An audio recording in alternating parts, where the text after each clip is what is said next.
Buenas tardes, docente y compañeros. El día de hoy les venimos a exponer nuestro proyecto de investigación, el cual lleva como nombre Maltrato Infantil en tiempo de confinamiento, junto con mis compañeras Olga Natalia Murcia, Alexa Fernanda Galvis, Jennifer Tatiana Cortés y quien les habla, Karen Joana Arevalo. Bueno, principalmente les vamos a hablar acerca del maltrato infantil. Bueno, al hablar de maltrato infantil, debemos tener en cuenta todos los factores que esto atañe, es decir, los diferentes tipos de maltrato y su categorización, que está dividida en 4 grupos, y dentro de estos encontramos el físico, el cual es aquel maltrato con evidencia, es decir, donde el menor es golpeado, dejando lesiones visibles en su cuerpo. El segundo, el abuso sexual, el cual se ve cuando el menor es obligado a tener relaciones sexuales sin su consentimiento. El tercero, el emocional, sus agresiones tratan de bajar su autoestima y generar inseguridades por medio de recalcar sus fallas ante cualquier situación. Y el tercero es negligencia, el cual es cuando los padres no le brindan la atención ni el cuidado que se merecen los hijos según la edad, y tampoco les dan las cosas necesarias como su alimentación y su vestuario. Por otra parte, el maltrato infantil también es considerado como aquellos abusos a los cuales son sometidos los menores de 18 años, en los cuales la explotación comercial es uno de ellos, y en consecuencia se logra evidenciar grandes afectaciones en su salud física y psicológica, e incluso la misma muerte del menor en algunos casos. Por esto, explicaremos lo que la UNICEF considera como menor en la Convención sobre los Derechos del Niño, 1989. Según la convención, define como niño o niña a toda persona menor de 18 años, a menos que las leyes pertinentes reconozcan antes la mayoría de edad. En algunos casos, los estados llegan a tener que mantener una coherencia a la hora de definir las edades de referencia, como la edad para trabajar y también la edad para terminar la educación obligatoria. Pero existen otros casos donde la convención no deja equívocos cuando se trata de establecer los límites, como ocurre en el caso de la prohibición de condenar a la pena capital o a la pena de muerte a una persona menor de 18 años. En otras palabras, toda persona menor de 18 años es considerada como un menor de edad, el cual es defendida por el Estado, que hace cumplir sus derechos sin ningún tipo de violación por medio de otro ciudadano. En la Constitución Política de 1991, en el artículo 44, se encuentran los derechos de los niños, dentro de los cuales se categorizan fundamentales los siguientes: el derecho a la vida, la integridad física, la salud, la seguridad social, la alimentación equilibrada, el tener una familia, ser cuidado y amado, entre otros, dentro de los cuales se evidencia que los menores serán protegidos ante cualquier circunstancia sin ser sometidos a ninguna clase de violencia o maltrato. Esto debido a que los derechos de los niños prevalecen sobre los derechos de los demás, es decir, cada padre elegirá la manera en la que educa y brinda crianza a sus hijos. Algunos prefieren formas educativas y didácticas, otros más regidos en formas que les inculcaron a sus antepasados, han surgido de generación en generación, y esto según lo propone Baumrind en 1966 con sus 3 tipos de estilos educativos parentales en función del grado de control que los padres ejercen sobre sus hijos, los cuales son el estilo autoritario, el permisivo y el democrático. Esto lo que explica es que en cada hogar los padres decidan qué estilo de crianza llevar con sus hijos, lo cual también involucraría la relación entre estos. Es por eso que algunos padres en este siglo aún siguen maltratando a sus hijos de tal forma como lo hacían con ellos anteriormente sus padres. Bueno, la pregunta que nosotros realizamos para esto es: ¿cuáles son las pautas de crianzas que perjudican el desarrollo integral e índice en los mecanismos de educación de los menores durante el tiempo de confinamiento por causa del COVID-19 en el municipio de Zipaquirá? Aquí encontramos la hipótesis que nosotros planteamos, la cual es durante el tiempo de confinamiento por causa del COVID-19, son en los menores de edad sobre quienes recaen las preocupaciones de los padres y por esto están siendo maltratados frecuentemente, ya que los encargados retoman pautas de crianza implementadas en años atrás sobre ellos mismos para controlar el comportamiento de los hijos.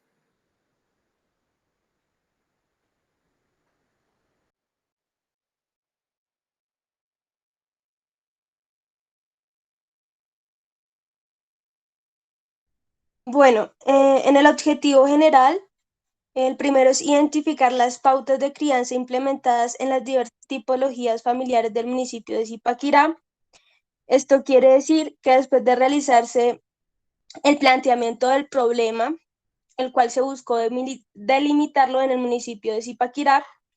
en la búsqueda de información de las causas que generen el maltrato infantil durante los tiempos del COVID debido al incremento de los denuncios. En los objetivos específicos, el primero es distinguir los principales barrios del municipio donde se presenta el maltrato infantil,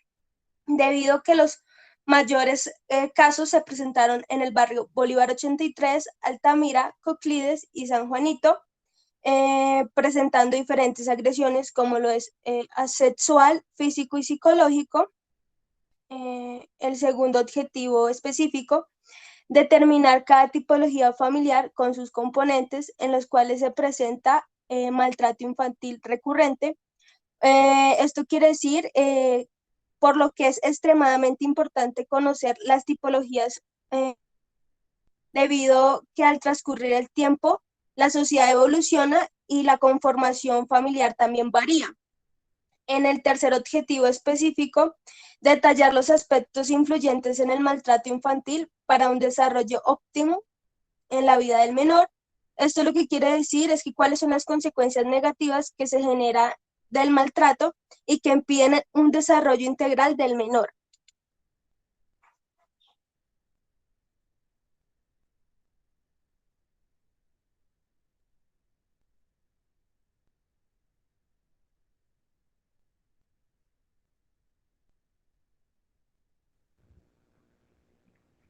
Bueno, frente a nuestro marco teórico, les vamos a hablar, a principio tenemos pues tres categorías principales, cada una de estas tiene sus dos subcategorías.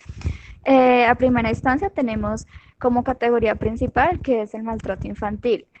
Frente a esta tenemos dos autores, el cual la primera es Gabriela Morelat. Ella dice que el maltrato infantil es un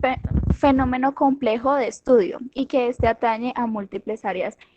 tanto a nivel como disciplinar, las cuales están vinculadas a lo social, a lo jurídico, a lo histórico, a lo psicológico y en general a toda en la salud. Las consecuencias del maltrato infantil son de alto riesgo para el desenvolvimiento de los niños, quienes evidencian dificultades en casi todas sus dimensiones evolutivas. Entonces, básicamente lo que este autor nos dice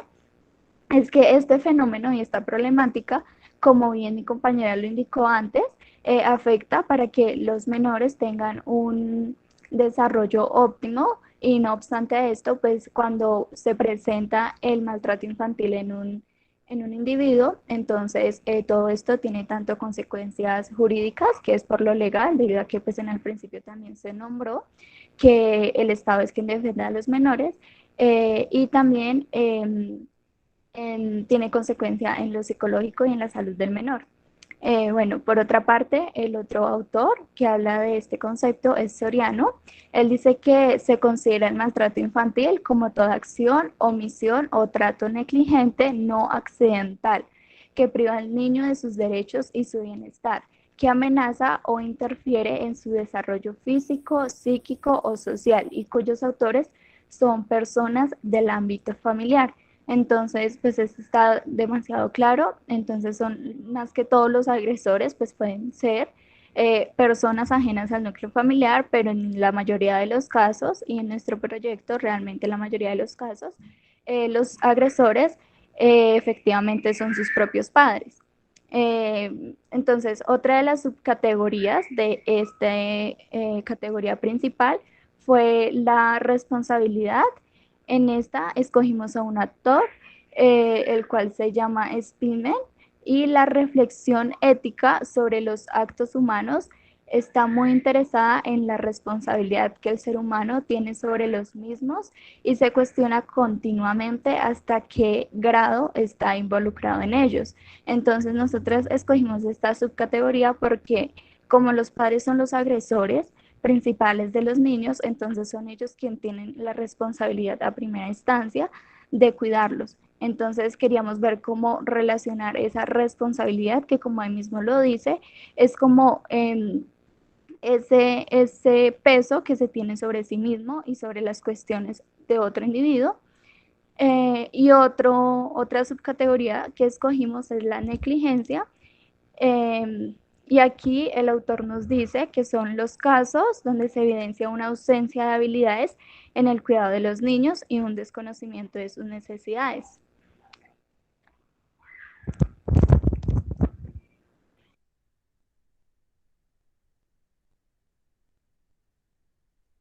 Bueno, la siguiente categoría es la maternidad,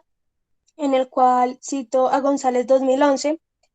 define al maltrato infantil como un fenómeno que surge con el hombre, no se presenta de forma aislada, sino que involucra gran variedad de factores psicosociales. Esto quiere decir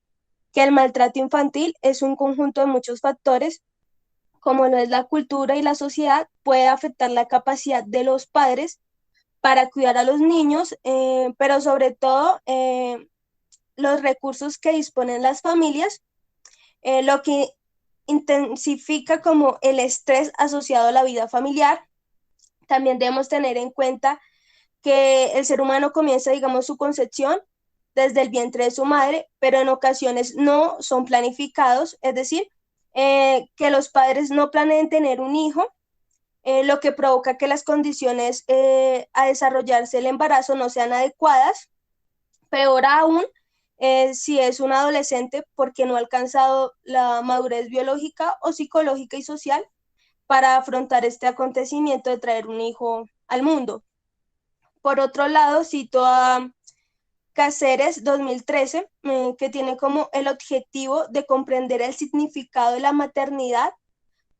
para las personas gestantes, con el fin como de orientar la promoción de la salud materno-infantil. Entonces esto quiere decir que ellos ven la maternidad como un proceso, que es como el descubrimiento de que se van a generar nuevos cambios emocionales y físicos, la preocupación, que es el desarrollo del feto que esté en buenas condiciones, la responsabilidad que viene siendo la crianza y los valores, la adaptación, que es el nuevo rol que asume la madre o el padre, y como una experiencia positiva puede unir al esposo y a la familia para hacer una construcción de vínculos entre la madre y el hijo. Como una subcategoría de la misma, encontramos el enfoque ecológico de la familia, donde cito abarca 2016, que define el enfoque ecológico como la observación del individuo como un sistema único, que a su vez hace parte de otros sistemas,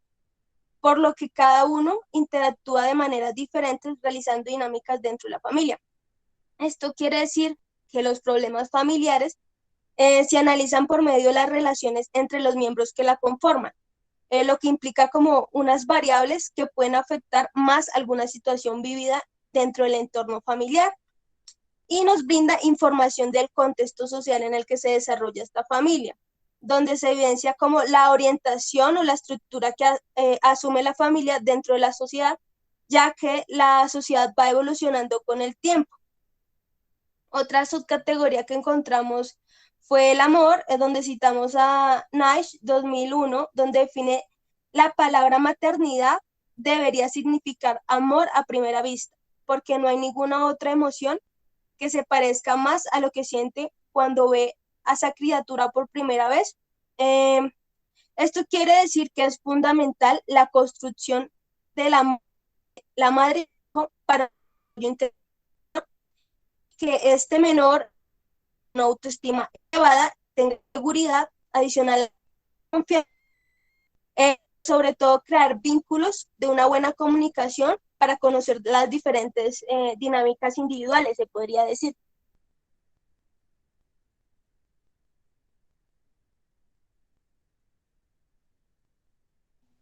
Bueno, otra de las categorías que escogimos es tipologías de familia,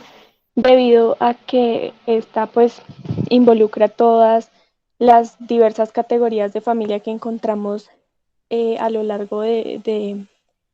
la historia. Y es importante resaltar que pues se han presentado nuevas tipologías, de las cuales hablaremos a continuación. Bueno, la principal tipología de la cual les hablaremos es la familia de origen. Esta hace referencia a la típica familia donde hay una única unión entre dos adultos y una única línea de descendencia, es decir, la familia más cercana para ellos es los padres, o sea, sus progenitores y sus hijos. Luego sigue la familia extensa, que cuando hablamos de la familia extensa nos referimos a aquella familia formada por todos sus miembros de consanguinidad que van más allá del núcleo que cohabía en un mismo hogar, es decir, cuyas relaciones no son única y exclusivamente entre padres e hijos, sino que incluyen otros familiares de consanguinidad o afines. Por ejemplo, algunos de los miembros considerados como familia extendida son los primos, los tíos, los abuelos. Luego encontramos la familia nuclear. Este tipo de familia hace referencia a aquellos miembros de la familia que viven en su mismo núcleo familiar,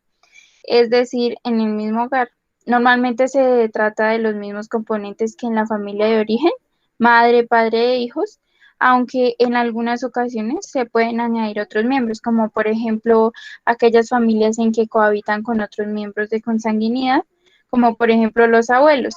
Existen diferentes tipos de familia nuclear, como familia nuclear simple, familia nuclear biparental, familia nuclear monoparental, familia nuclear ampliada, etcétera. Encontramos también la familia reconstruida, el cual es otro de los tipos de familias que existen en la sociedad actual, es la familia reconstruida. Se caracteriza por la introducción de una nueva relación conyugal en la familia, con la existencia o no de hijos de anteriores parejas o relaciones conyugales. Así pues, se trata de familias formadas o reconstruidas por miembros ajenos a la familia que normalmente vienen de otros núcleos familiares. Por ejemplo, en una familia de padres divorciados, uno de los progenitores empieza una nueva relación conyugal con otra persona. Esta situación implica que los hijos deban adaptarse a la llegada de una nueva pareja de su progenitor, sobre todo si esta nueva pareja se instala en el hogar. Y ya por último, encontramos la familia monoparental. Otros de los tipos de familia que existen en la familia monoparental son aquellas que están formadas por uno de los progenitores, madre o padre y sus hijos. Estas situaciones pueden ser causadas por distintos aspectos, dentro de los cuales encontramos la separación o el divorcio de los padres, donde solo uno de los progenitores se hace cargo de los hijos. Otra también puede ser madre soltera sin conocer el padre. Puede ser por inseminación artificial, adopción o embarazo no deseado. Y por último, fallecimiento de uno de los progenitores o también el abandono de uno de los progenitores. Existen diferentes tipos de familias monoparentales. Esto depende de cada situación. En las cuales podrán generar unas consecuencias u otras en los hijos, los cuales pueden ser carencia emocional. Generalmente, pues esto se ocasiona en menores de edad y por lo tanto los más vulnerables que los adultos. Bueno, otros tipos de familia que podemos encontrar son las familias numerosas, que estas son familias en que la cantidad de hijos supera o iguala la cantidad fijada en un país o territorio para ser considerada como tal. En Colombia, según la Ley 1361 del 2009, de protección integral de la familia, aquellos hogares donde el mismo papá y mamá tengan más de 3 hijos se les considera como familia numerosa. Otra tipología de familia que encontramos en la actualidad es la familia homoparental, y esta pues es aquella donde una pareja de dos hombres o de dos mujeres se convierten en progenitores de uno o más niños. Las parejas homoparentales pueden ser padres o madres a través de la adopción o de la inseminación artificial, en el caso pues de las mujeres.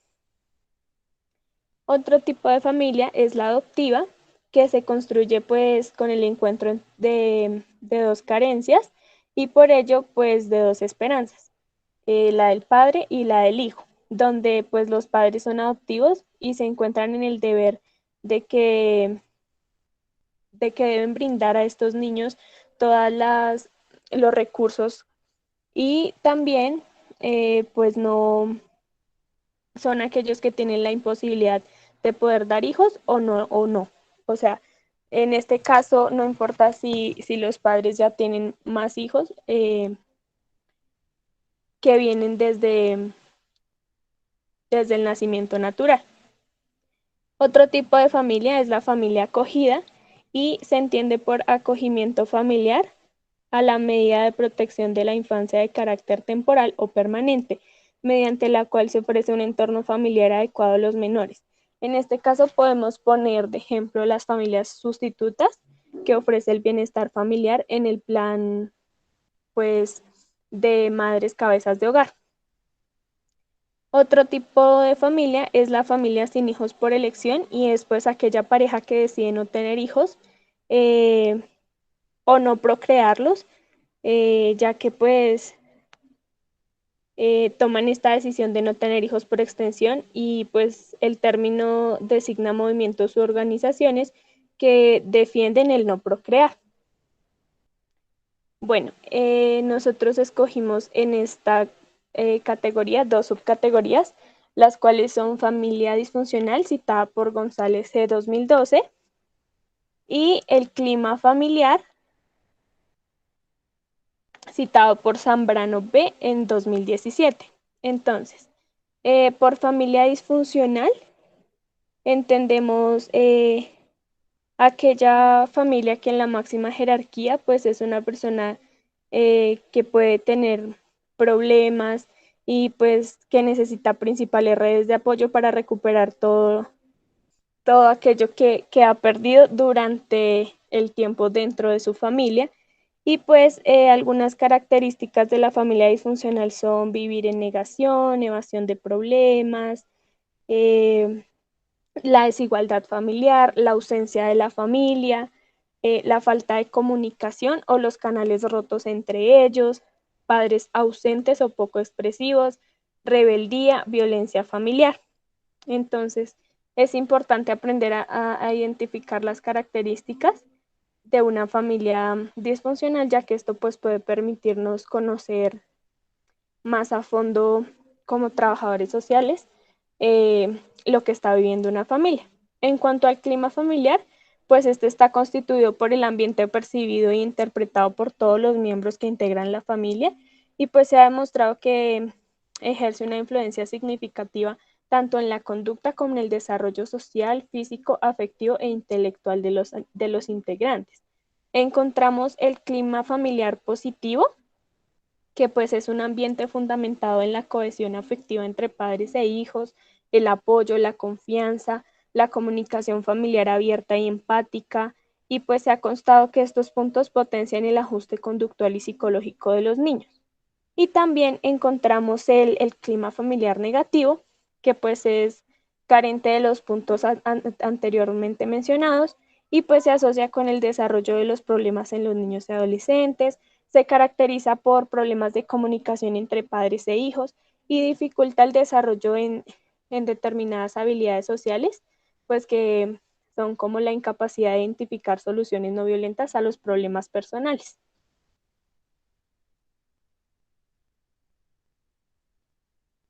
En los resultados de este proyecto, pues encontramos que dentro de la investigación, que pues para disminuir esta problemática es importante iniciar como todo un trabajo desde la unidad familiar, pues desde la parte de trabajo social, donde los padres sean más flexibles con las disciplinas en casa, como lo decíamos en el objetivo que quisimos alcanzar durante esta investigación, que pues era importante que se crearan nuevas pautas de crianza, no convirtiendo estas en doctrinas, porque ya vemos que muchas veces pues en los hogares donde se vive el maltrato infantil, más que tener disciplinas en casa, se tienen doctrinas y por eso pues se dan diferentes tipos de violencia. Y en cuanto a los niños, pues tuvimos como también el resultado de ver que muchas veces se desarrolla este tipo de maltrato, pues por la hiperactividad de ellos. Entonces también cómo trabajar y controlar esos ambientes de hiperactividad y de inseguridad con los niños. Por otra parte, pues queremos resaltar algo muy importante y es que pese a que en estos tiempos de COVID aumentó el maltrato, este es un fenómeno controlable, lo cual favorece la efectividad de la investigación, ya que aquí no termina esta pues incesante lucha para lograr la transformación social esperada. Entonces, pues la responsabilidad asignada a la capacidad del padre y el deber de reconocer las consecuencias de sus actos morales, civiles o pues penales hacen que ellos pues como que también tomen conciencia y pues tengamos como ese recalcamiento de que no todo tiene que ser a los golpes y a la violencia, sino que se puede de otras maneras. Y por eso también quisimos hacer énfasis en las tipologías de familia, ya que hay algunas que pues por ejemplo se prestan para vivir más de cerca la violencia. Entonces, por ejemplo, en la familia numerosa, pues al tener un número tan alto de hijos,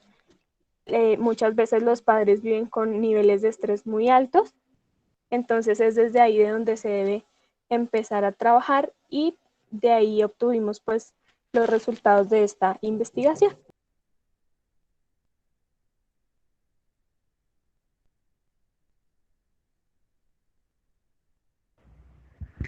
Bueno, ya para concluir, los niños maltratados hoy en día son los que se convertirán en unos adultos el día de mañana tal vez problemáticos, debido a que, como se venía indicando, el maltrato en los menores les va generando ciertas actitudes y ciertas acciones que los perjudica tanto a ellos pues como a la sociedad, debido a que muchos de ellos se vuelven impulsivos, se vuelven drogadictos. Entonces, de cierta manera, como que todos estos factores pues afecta de cierta forma pues a todo el mundo. Como se dice colegialmente, en los niños, los que hoy en día son niños, son en los que va a recaer la responsabilidad de una sociedad pues más adelante, y son ellos los que van a llevar adelante un grupo y comunidades. Entonces, cabe resaltar que vivimos en un mundo en el que evidentemente predomina la violencia, y inicia en nuestras familias, en cada uno de nosotros, que como que todo esto cambie y predomine el amor, porque pues todo esto básicamente, como lo vimos en el marco teórico, es a base del amor en que nosotros como que podemos cambiar las acciones para que ellos no estén como a la defensiva de que todo el mundo les quiere hacer daño. Bueno, por otra parte, la mayor parte de las agresiones graves a los niños se da precisamente en el hogar, y esto da lugar a que dicho problema de maltrato a los niños se encuentre en personas y circunstancias casi o totalmente fuera de control. Eh, pues ya para terminar, cabe resaltar que frente a nuestra profesión, esta es una de las problemáticas más presentes y algo que realmente nos preocupa mucho a nosotras, ya que pues este tema es algo de gusto, es algo de interés de todas. Entonces sí es como ese cariño y esa sensibilidad que tenemos por el niño lo que nos hizo tomar la iniciativa de investigar frente a este tema. Y pues al ver todas las circunstancias que se están viviendo hoy en día frente a la pandemia, pues es muy triste y sorprendente, porque uno dice, bueno, pues en la actualidad como que el maltrato infantil pues ya no es tan elevado a como hace unos años, porque pues se han implementado como esos derechos en nuestra constitución política de que los defiende. pero entonces nos damos cuenta de que realmente el problema sigue presente y sigue muy cerca a nosotros. Entonces es algo como también para llamar y concientizar un poquito a las personas de que aprendamos cómo educar a nuestros niños, de que ellos no deben sufrir como lo mismo que uno sufrió en algún momento de nuestra vida y que realmente pues les hagamos una vida más feliz a cada uno de ellos. Muchas gracias por su atención.